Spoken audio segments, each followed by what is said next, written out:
Hello, అందరికీ నమస్తే. నేను ఇప్పుడు మీ ముందు ఒక కథ చెప్పబోతున్నాను. ఏం కథ? అడవి పంది మరియు నక్క. ఫ్రెండ్స్, వీళ్ళ కథ వినండి. చెప్తాను. ఓకే. అనగా అనగా మా లోకంలో ఒక అడవి పంది, నక్క నేస్తాలు అయ్యారు. అంతా బాగానే ఉంది, కానీ నక్కకి ఒక మహా చెడ్డ గుణం ఉంది. అంత నేస్తమైనా, అంత మంచి ఫ్రెండ్ అయినా అడవి పందిని కూడా వెటకారం ఆడితే కానీ దానికి పోదు. ఒకరోజు నక్క అడవి పందిని, ఏంటా కూరలు అసహ్యంగా, ఏనుగుదంతా అల్లా, నువ్వు చచ్చేకైనా వాటికి విలువ లేదు, అయినా అస్తమాన వాటికి పదునంటూ ఆ చెట్టుకు నమస్కారాలు చేస్తున్నట్లు ఏంటా పని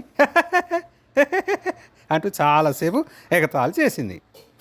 అడవి పంది బదులు చెప్పకుండా తన పని సాగించుకుపోయింది. చచ్చేను మొర్రో అని గట్టిగా అరుస్తూ, కళ్ళ నింట నీరు కారుస్తూ తన శాయశక్తుల నక్క తోడేలతో పోరాడుతుంది.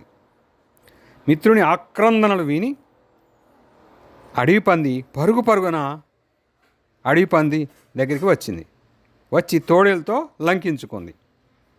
వేలకు వచ్చి నన్ను కాపాడావు, లేకుంటే నన్ను ఆ తోడేలు చంపేసేది అంది నక్క వగరుస్తూ.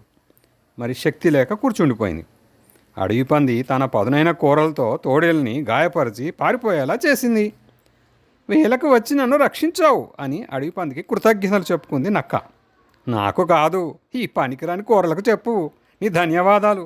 నిన్ననే వీటికి పదును చేసుకున్నాను గనక సరిపోయింది, లేకుంటే నీతో పాటు నేను ఆ తోడేలతో కుస్తీ పట్టలేక తోక ముడిచేదాన్ని అని అడవి పంది అంది. నక్క తన ఎగతాళికి చెంపలేసుకుంది. దీంట్లో నీతి ఏంటి? గెలిచేసి తర్వాత చెంపలేసుకోవడం సులువు.